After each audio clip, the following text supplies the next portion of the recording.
come imparare una lingua partendo da zero, ragazzi. Step by step vedremo esattamente l'intero processo nel video di oggi. Dai, che si comincia.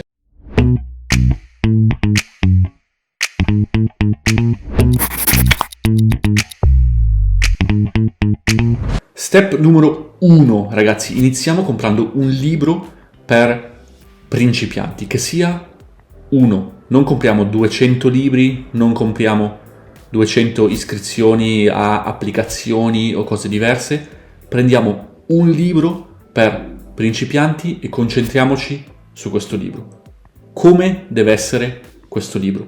Di solito a me piace moltissimo iniziare a studiare una nuova lingua con libri con dei dialoghi, dove quindi ci sono delle brevi spiegazioni di grammatica, non troppo approfondite, e dei dialoghi nella lingua che sto studiando, ma anche nella mia lingua, in italiano, o in una lingua che già parlo, in inglese. Ora, ci sono diverse case editrici che pubblicano libri di questo tipo. A me piace molto Assimil, però ad esempio per lo sloveno, visto che Assimil non esiste, ho usato Routledge, che è in sloveno e in inglese, in italiano non esiste. Un'altra collana simile è Teach Yourself. Ad esempio, per chi vuole imparare lo spagnolo latinoamericano, so che non esiste Assimil, però Teach Yourself ha una versione di spagnolo latinoamericano, mentre per Assimil c'è soltanto quella dello spagnolo della Spagna. Immagino comunque che ci siano molte altre case editrici che io magari non conosco. Se qualcuno ne conosce altre, ragazzi, assolutamente scrivetemi nei commenti, perché sono sempre super curioso di provare delle nuove case editrici, dei nuovi libri che magari hanno delle piccole variazioni. Ad esempio Routledge, se lo confrontiamo con Assimil, mi sembra che dopo la lezione numero 15, una cosa del genere, smette di fornire la traduzione. Io all'inizio ero un po' disorientato perché ovviamente sono abituato ad Assimil e la traduzione è molto utile. D'altra parte mi ha forzato un pochino di più a cercare di capire il testo, a cercare di leggerlo in maniera più approfondita prima di andare a cercare magari con Google Translate o online la parola. Tra l'altro, secondo me meglio di Google Translate è Pons, lo sto usando tantissimo per lo sloveno. Le traduzioni sono fatte molto bene. Ora, come deve essere questo libro? A parte in termini di contenuto, secondo me deve essere un libro interessante. Tenete a mente che dovete passare molto tempo con questo libro, quindi è fondamentale che il libro sia interessante, sia carino, sia bello, sia un libro che, caspita, quando lo vedo, voglio mettermi a studiare, no? Io ad esempio quando compro dei quaderni che uso per studiare, tendo a comprare i quaderni della Paper Blanks, che mi piacciono moltissimo, sono colorati, sono carini, hanno la copertina molto bella, con delle immagini interessanti. Questo perché sento che se il quaderno è bello, quando lo vedo, mettiamoci a studiare, no?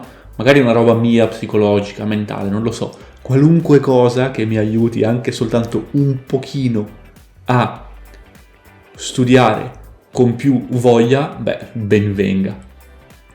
Per alcune lingue che hanno una grammatica molto complessa, o se siete persone a cui piace studiare la grammatica e andare molto in dettaglio nella grammatica, potete usare come supplemento un secondo libro di testo che spieghi la grammatica molto in dettaglio.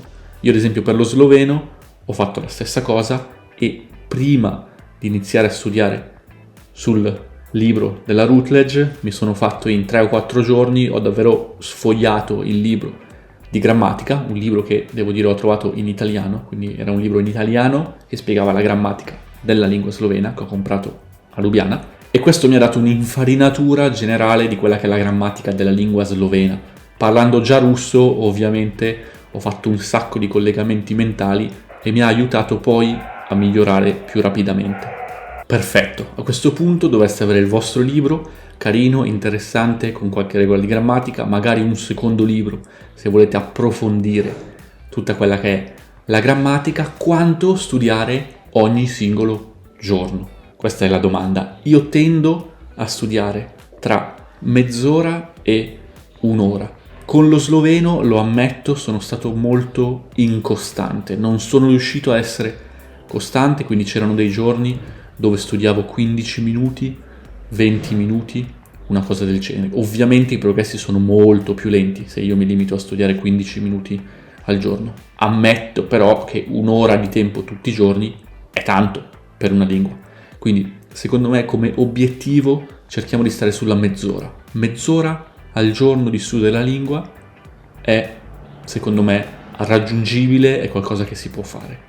Per il russo, che veramente sono stato per qualche mese molto costante, superavo ogni tanto l'ora di studio giornaliera, 1 ora e un quarto, 1 ora e 20, ho fatto così per 3 o 4 mesi, ho visto dei progressi incredibili.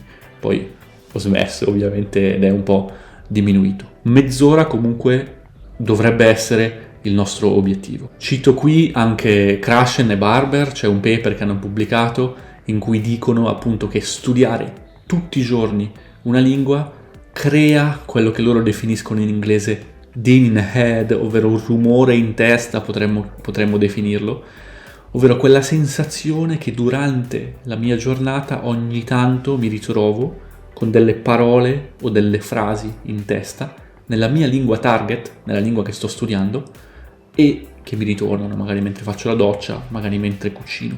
Ecco, questo effetto si genera soltanto se io sono costante con l'apprendimento. Cito anche Kato Lomb, che è una grandissima poliglotta del secolo passato, e lei diceva: se non investiamo una certa quantità di tempo tutti i giorni o tutte le settimane o tutti i mesi nello studio della lingua, allora il tempo passato a studiare la lingua è tempo perso. È tempo perso. Lo diceva lei, non lo dico io, ragazzi, io non sono così estremo, però lei lo diceva e bisogna stare attenti. Secondo me non è tempo perso se uno si sta divertendo a fare quello che fa, perché se a uno piace studiare le lingue, anche se non è così costante, ma si diverte nell'atto dello studio delle lingue, beh, allora è tempo speso bene perché mi sto divertendo. Però non ci aiuta, sicuramente non ci aiuta ad arrivare a parlare una lingua, se non raggiungiamo questa soglia minima, diciamo, citando Kato Lomb. Quanto tempo spendere usando questo libro dipende ovviamente un po' dalla difficoltà della lingua, perché ci sono lingue che sono più simili alla nostra lingua madre, quindi non dobbiamo investire così tanto tempo. Ci sono lingue che sono molto distanti dalla nostra lingua madre e quindi ci vorrà più tempo. C'è una ricerca che è stata fatta dall'Istituto, mi sembra, degli affari esteri, una cosa del genere, degli Stati Uniti, magari vi lascio il link nella descrizione del video, che classifica le lingue e il tempo che uno ci mette a imparare una lingua in base alla loro difficoltà. Step numero 2, quindi dopo un po' di tempo, possiamo dire qualche mese che sto lavorando con questo libro, allora è arrivato il momento di assimilare la lingua. Anche qui è di nuovo fondamentale la costanza. Avendo lavorato con il libro ho più o meno un'idea di quelle che sono le espressioni più importanti, il modo di ragionare, un pochino ho iniziato a entrare in quella che è la lingua. A questo punto inizierò a ascoltare podcast, a guardare video e a lavorare con le trascrizioni. È quello che io offro nel mio programma membership del Simple Italian podcast più trascrizione. Io aggiungo, per facilitare, anche delle spiegazioni, delle traduzioni in inglese, in tedesco, delle frasi e delle parole più difficili, però questo è per velocizzare il processo, se no uno con la trascrizione non capisce qualcosa, se lo va a cercare su Google. Ci metti un po' più di tempo, è meno efficace, però va bene.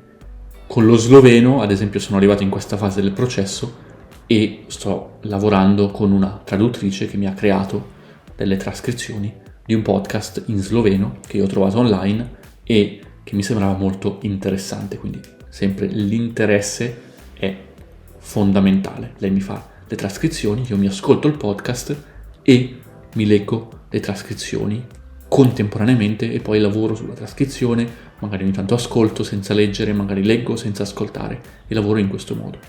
Ovviamente io consiglio sempre di stampare la trascrizione, perché se giochiamo con qualcosa di cartaceo a livello neurologico è molto più semplice ricordarsi le cose che non semplicemente se usiamo un'applicazione o se stiamo facendo tutto sullo schermo in maniera virtuale. Ecco perché io non sono un grandissimo fan in generale delle applicazioni. Vanno bene come supplemento se vogliamo spendere tempo in più con la lingua, che non fa mai male, o per riempire un po' i tempi morti. Quindi se state studiando una lingua che viene offerta anche da altre applicazioni, integrate a questo punto del processo con delle applicazioni per riempire un po' i tempi morti. Sto aspettando il pullman, va bene, posso giocare un po' con Duolingo piuttosto che con Babbel, piuttosto che qualunque altra applicazione.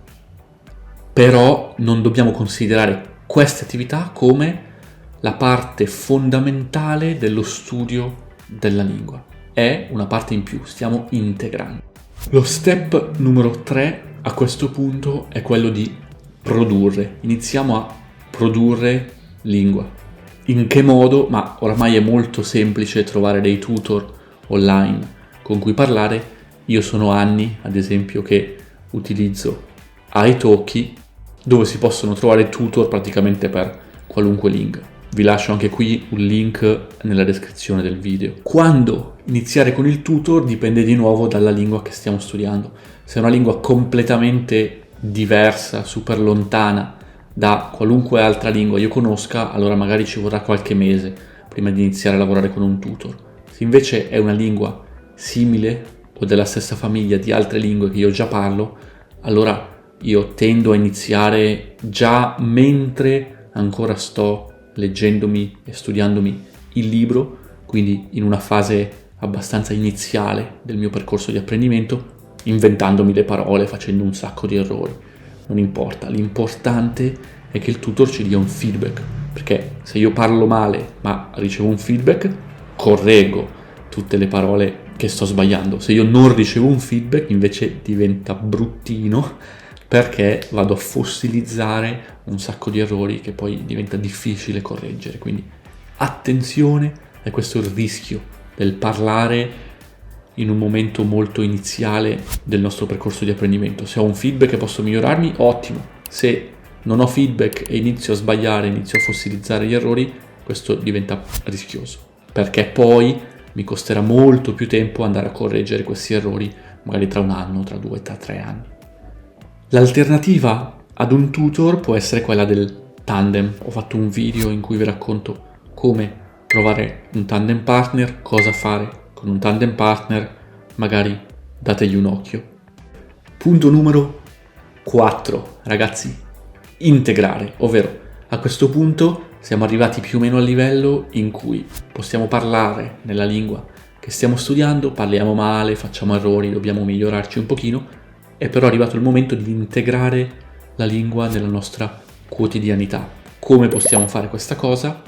Ma diciamo essendo creativi. Ad esempio si possono usare eventi di language exchange come quelli che io organizzo a Graz, a Montevideo, ho organizzato a Verona, un po' per tutto il mondo. Si può iniziare a leggere nella nostra lingua target, quindi letteratura, si possono guardare film.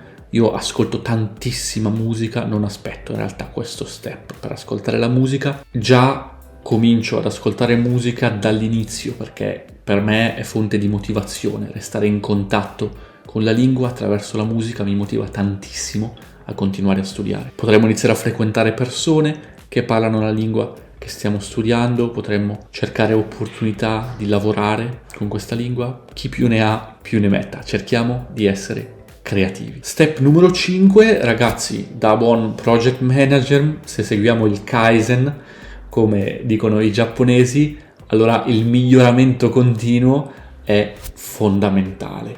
Questo è lo step successivo, l'ultimo step, mi viene da dire, quando già abbiamo un B2 avanzato, un C1, quando davvero sappiamo la lingua bene, allora potremmo entrare in club del libro che discutono dei libri nella lingua che stiamo imparando, che oramai abbiamo imparato.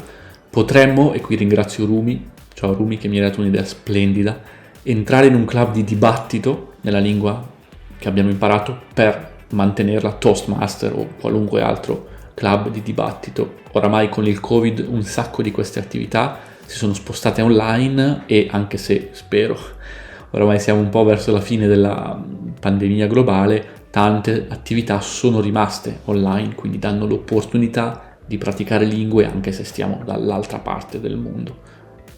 Potremmo fare dei corsi di formazione, ad esempio io ho appena fatto il corso per prendere la certificazione come project manager, avrei potuto farlo in italiano, ho deciso di farlo in portoghese, perché il portoghese è una delle lingue che parlo meno e quindi ho deciso che sarebbe stata una sfida più interessante fare il corso in portoghese. Mi ha aiutato tantissimo a imparare nuovi vocaboli anche dal punto di vista del lavoro. Ed è questo il momento anche in cui si possono usare delle applicazioni. Se ad esempio fate yoga, cercatevi un'applicazione per fare yoga nella lingua che volete mantenere. Se fate CrossFit o qualunque altra attività, cercatevi un'applicazione per fare sport, per fare qualunque cosa, facciate nella lingua che volete mantenere. Per mantenere una lingua, in generale ci sono diverse strategie. Ho fatto un video dove vi racconto in dettaglio come mantengo 7 lingue straniere. Dategli un occhio e noi ci vediamo nel prossimo video.